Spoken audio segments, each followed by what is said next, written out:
Donc maintenant, on va poursuivre dans le cycle de notre émission.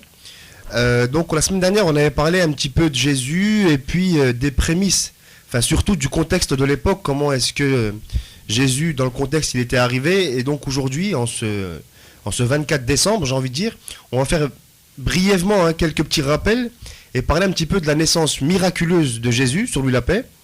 Et puis après, on verra un petit peu comment les choses elles se passent et puis le rôle de Marie. Et puis les serviteurs, en fait, on va essayer de voir un petit peu comment est-ce qu'ils se sont comportés vis-à-vis de Marie et surtout vis-à-vis de cette naissance, de cette sainte naissance, on va dire.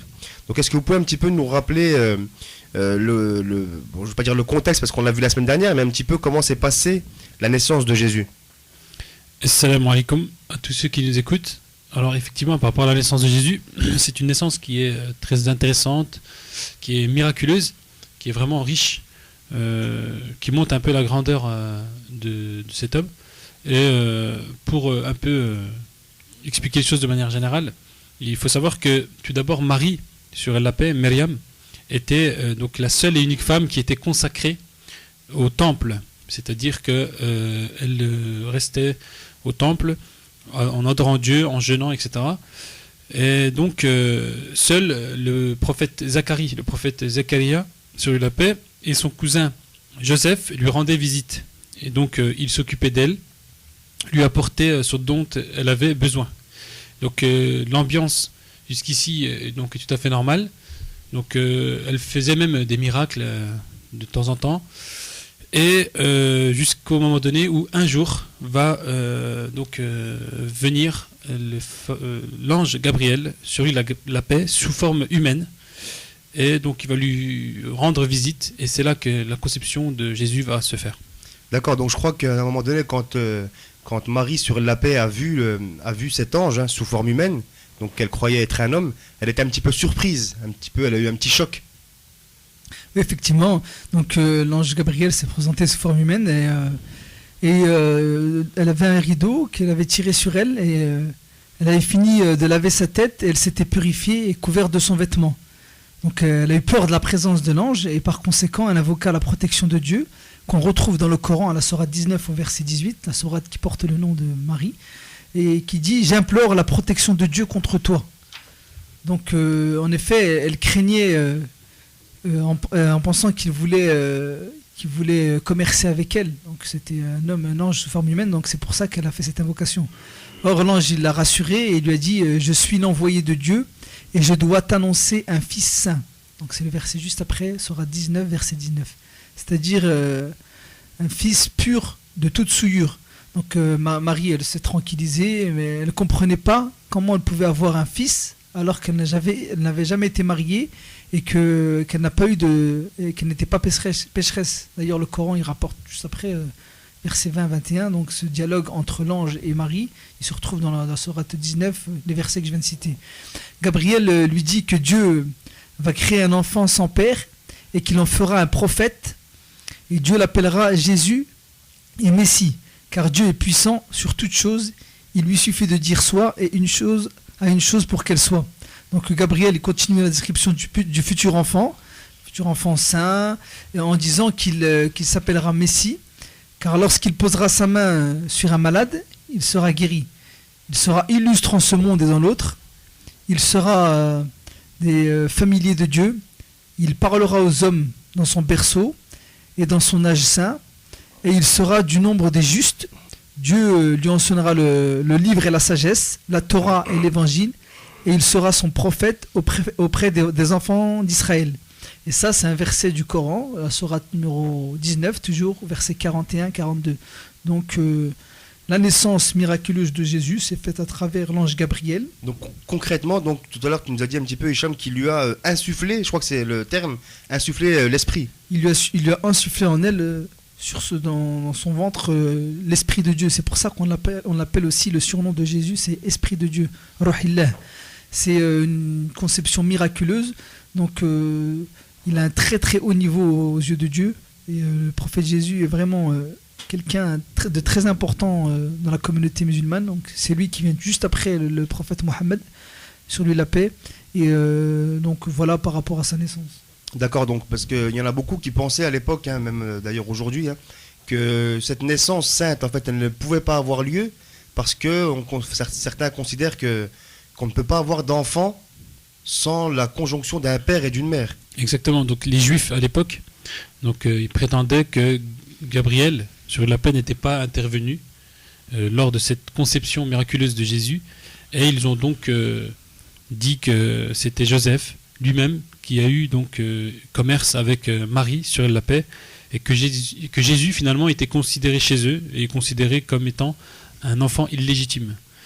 Et donc ça, c'est vrai que ça va leur poser problème, mais Dieu a innocenté très rapidement ces allégations, puisque comme on le sait, Jésus a parlé dans son berceau en disant, donc toujours à la sourate 19, Marie, fille d'Amran, qui a gardé.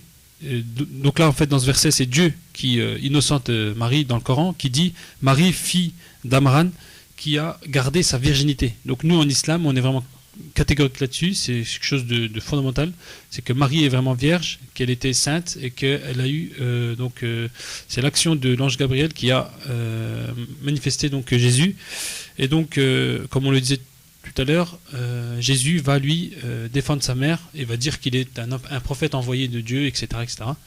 Je crois qu'on fait souvent la comparaison entre Jésus et Adam dans ce sens-là, qu'ils n'ont pas de père, je crois. Exactement, dans le Coran, Dieu dit que Jésus donc, est comme Adam en termes de conception, parce qu'ils sont nés sans père.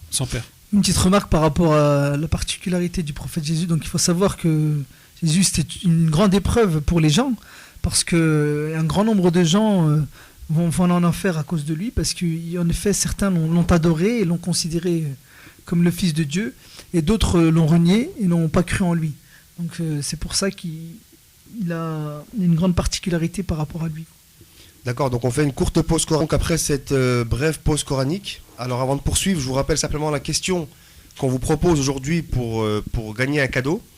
Donc sous quel arbre Marie a-t-elle accouché ? Au 03 84 76 24 38.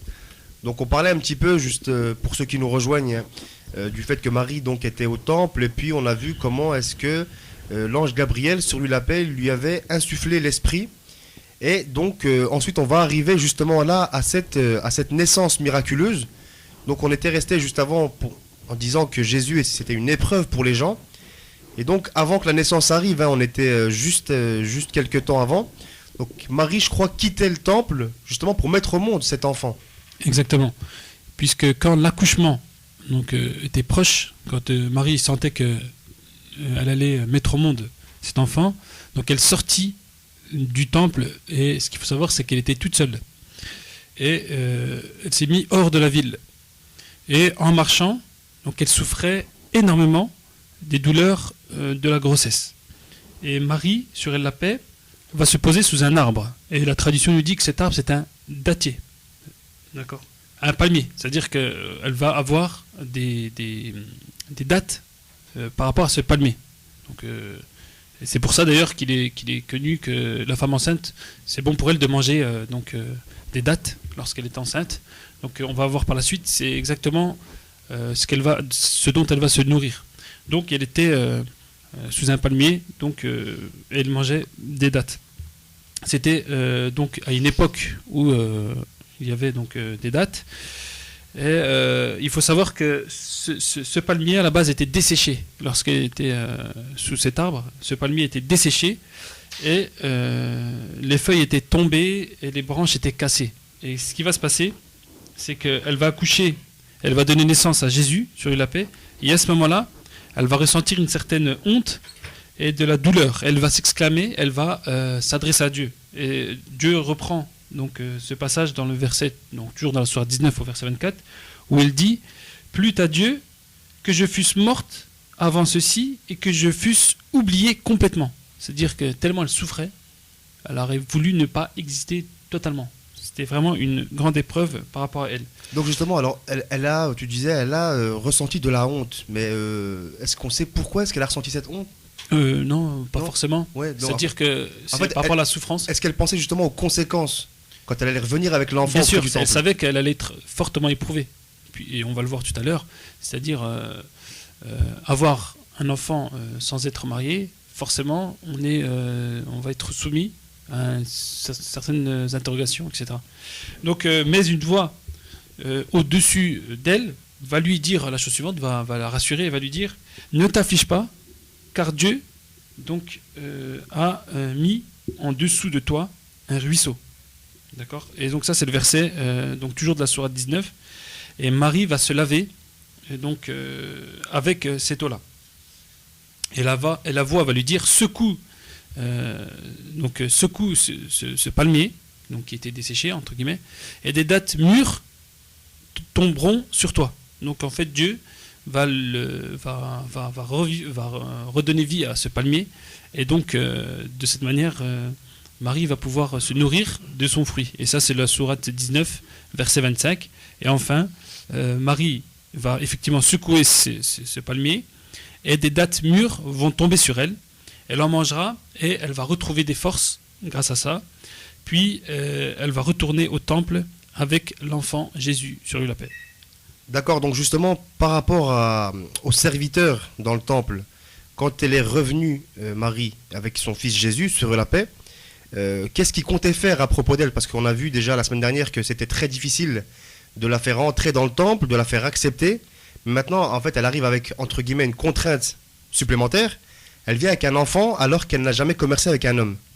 Effectivement, ils étaient totalement étonnés, les prêtres du temple, de voir Marie revenir avec un enfant, une naissance miraculeuse, comme ça, elle débarque avec un enfant, donc il a montré du doigt. Et Zacharie, ils avaient accusé Zacharie d'adultère. C'était une grande épreuve pour Marie et Zacharie, et ils se sont réunis pour la tuer lorsqu'elle est revenue à Jérusalem. Donc, mais Dieu la secourra par l'intermédiaire de l'enfant Jésus.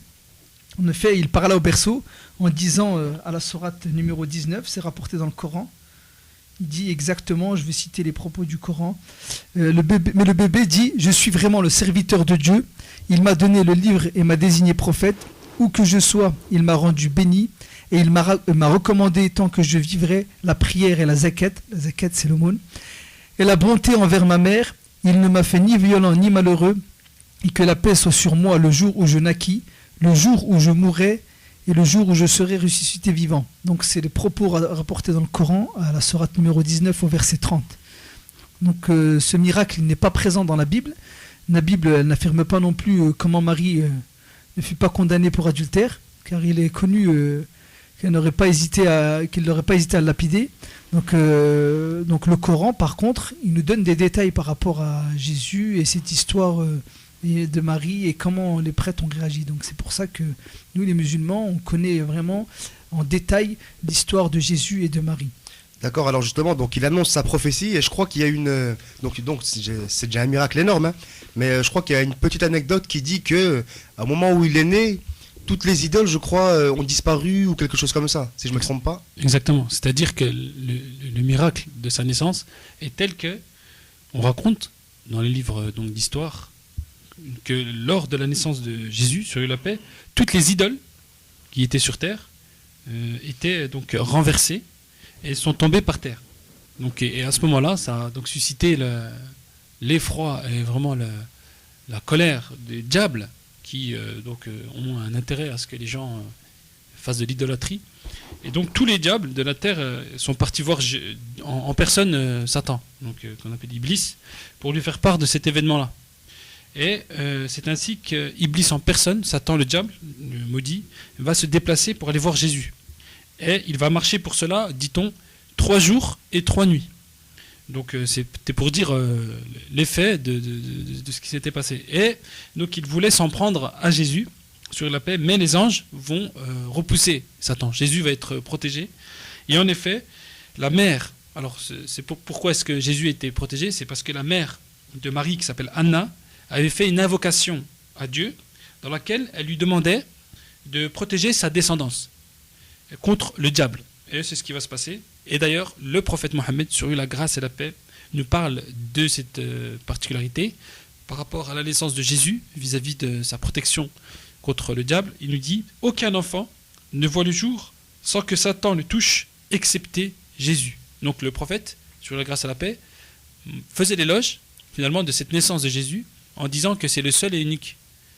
C'est la seule et unique personne qui n'a pas été touchée par le diable. Quant au prophète lui-même, on sait que par la suite, il va être pris par des anges. Ils vont lui ouvrir sa poitrine, ils vont lui prendre le cœur et ils vont le laver. C'est-à-dire, ça fait référence même à un verset du Coran qui dit « Nous n'avons pas lavé ou purifié ta poitrine ». C'est-à-dire, donc, dans la vie du prophète, c'est connu que lui aussi était exempt de tout péché et à l'abri donc, du diable. J'avais 2 petites précisions à rajouter concernant les paroles de Jésus dans le Coran, quand il précisait qu'il était je suis le serviteur de Dieu, donc il n'a pas dit je suis le fils de Dieu ou le Seigneur. Donc par rapport à ça, on sait que Jésus lui-même témoigne qu'il est le serviteur de Dieu, prophète de Dieu, et à la fin il dit le jour où je serai ressuscité. Donc dans la conception islamique, Jésus va revenir à la fin des temps, donc on l'attend en tant que Messie et sauveur pour l'ensemble de l'humanité.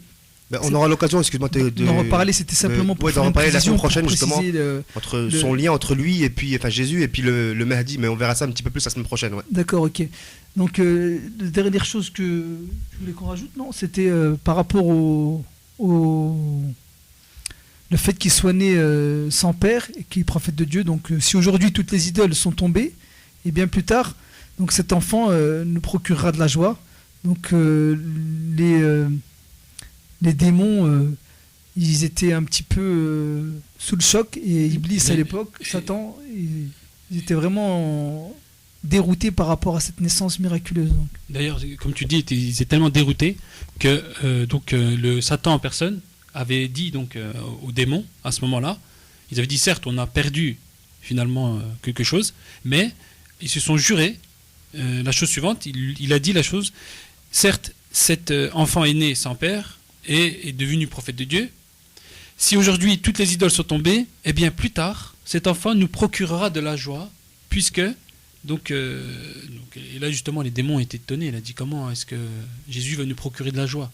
Donc il nous a causé notre perte à l'heure d'aujourd'hui, et il a dit, Iblis a répondu, beaucoup de gens seront infidèles à cause de lui et iront en enfer, donc parce que il va faire en sorte, il va tout mettre il va tout faire, Satan, pour que les gens adorent Jésus ou le renient, l'insultent, etc. Et donc, si j'avais un mot de conclusion à faire, c'est que on voit bien dans cette histoire la grandeur de cet homme, Jésus. Donc, malheureusement, aujourd'hui, très facilement, et pour des raisons vraiment tristes, on s'aperçoit que Jésus est beaucoup caricaturé au même titre que le saint prophète sur la paix. Donc il y a une vague de moqueries qui se font sur ces saints hommes, ces hommes de Dieu, ces êtres supérieurs.